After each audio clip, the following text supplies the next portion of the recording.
ब्रह्मांड और दुनिया हमेशा से ही इंसानों के लिए रहस्य का विषय रहा है।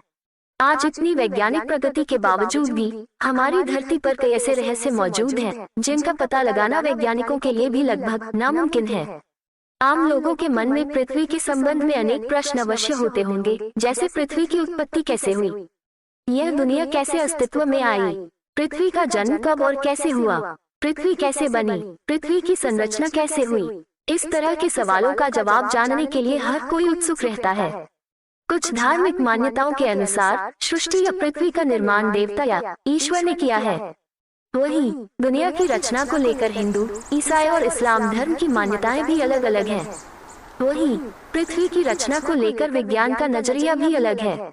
वैज्ञानिकों का मानना है कि पृथ्वी आग का गोला थी जो सूर्य से निकली और समय के साथ ठंडी होती गई, जिसके बाद पृथ्वी पर जीवन की उत्पत्ति हुई।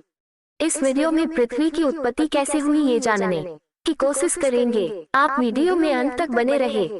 पृथ्वी की उत्पत्ति के बारे में वैज्ञानिक मान्यता है कि लगभग 5 अरब वर्ष पूर्व अंतरिक्ष में कई गैसों के एक साथ मिलने से भयंकर विस्फोट हुआ था। इससे आग का एक विशाल गोला बना, जिसे अब हम सूर्य कहते हैं। धमाका इतना जोरदार था कि चारों तरफ धूल के कण फैल गए और गुरुत्वाकर्षण बल के कारण ये कण पत्थर के छोटे छोटे टुकड़ों में बदल गए। कई सालों के अंतराल के बाद ये कण आपस में जुड़ने लगे और कुछ समय बाद सौरमंडल का जन्म हुआ। और इस तरह लाखों साल बाद गुरुत्वाकर्षण के कारण पत्थर और चट्टान आपस में जुड़ने लगे। इस तरह धरती आग के गोले के रूप में पैदा हो रही थी। वैज्ञानिक अवधारणा के अनुसार 4 अरब वर्ष पूर्व पृथ्वी का तापमान 1200 डिग्री सेल्सियस था। ऐसे समय में धरती पर सिर्फ उबलता हुआ लावा, चट्टानें और कई जहरीली गैसें हुआ करती थी। ऐसे में पृथ्वी पर जीवन का अस्तित्व होना असंभव था। पृथ्वी की उत्पत्ति के समय थिया नामक ग्रह 50 किलोमीटर प्रति सेकंड की गति से पृथ्वी की ओर बढ़ रहा था। यह गति बंदूक से निकली गोली से 20 गुना अधिक होती है। ऐसे में जब थिया ग्रह पृथ्वी की सतह से टकराया तो जोरदार विस्फोट हुआ, जिससे बहुत सारा कचरा धरती से बाहर निकल गया और साथ ही वह ग्रह धरती में समा गया। हजारों वर्षों के अंतराल के बाद गुरुत्वाकर्षण के कारण पृथ्वी से निकला कचरा एक गेंद के रूप में बन गया, जिसे हम चंद्रमा कहते हैं। इस प्रकार चंद्रमा की उत्पत्ति हुई। पृथ्वी की उत्पत्ति के बाद अंतरिक्ष में बची शेष चट्टानें पृथ्वी पर गिरने लगी। इन चट्टानों में अजीब प्रकार के क्रिस्टल होते थे जिन्हें आज हम नमक के रूप में इस्तेमाल करते हैं।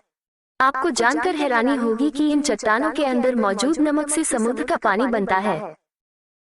वैज्ञानिकों के अनुसार ये चट्टानें करीब 20 करोड़ साल तक धरती पर गिरती रहीं, जिससे धरती ने समुद्र के रूप में ढेर सारा पानी इकट्ठा कर लिया। इतने पानी के लगातार जमा होने से धरती की सतह ठंडी होने लगी और चट्टानें सख्त हो गईं। लेकिन लावा अभी भी उसी रूप में पृथ्वी के आंतरिक भाग में मौजूद था और सतह का तापमान 70-80 डिग्री सेल्सियस तक पहुंच गया था। पृथ्वी पर वर्तमान जल लाखों वर्ष पूर्व का है। उस समय चंद्रमा पृथ्वी के बहुत निकट था, जिसके कारण उसके गुरुत्वाकर्षण बल के कारण प्रायः पृथ्वी पर तूफान आते रहते थे। परंतु एक लंबे अंतराल के बाद चंद्रमा और पृथ्वी के बीच दूरी बढ़ने के कारण पृथ्वी पर तूफान शांत होने लगे। धरती पर जीवन की इस यात्रा के दौरान 3 अरब साल पहले पानी की उत्पत्ति हुई थी। धरती पर लगातार ज्वालामुखी फट भी रहे थे और साथ ही उल्कापिंडों की बारिश भी हो रही थी। उल्कापिंडों के माध्यम से पानी और नमक के साथ साथ अन्य पदार्थ भी पृथ्वी पर आ रहे थे, जिसमें कार्बन और अमीनो एसिड आदि पदार्थ थे जो हर जीव जंतु और पौधे में मौजूद होते हैं। इतनी ऊंचाई से उल्कापिंड गिरने के कारण वे गहरे पानी में चले जाते थे, जहां सूर्य की किरणों का उन तक पहुंचना असंभव था। बाद में ये उल्कापिंड ठंडे होकर पानी में जमने लगे। इसके बाद यह एक तरह से चिमनियों का आकार लेने लगे और ज्वालामुखी की दरारों में पानी घुसने से चिमनियों से धुआं निकलने लगा, जिसने बाद में एक तरह के केमिकल सूप का रूप ले लिया।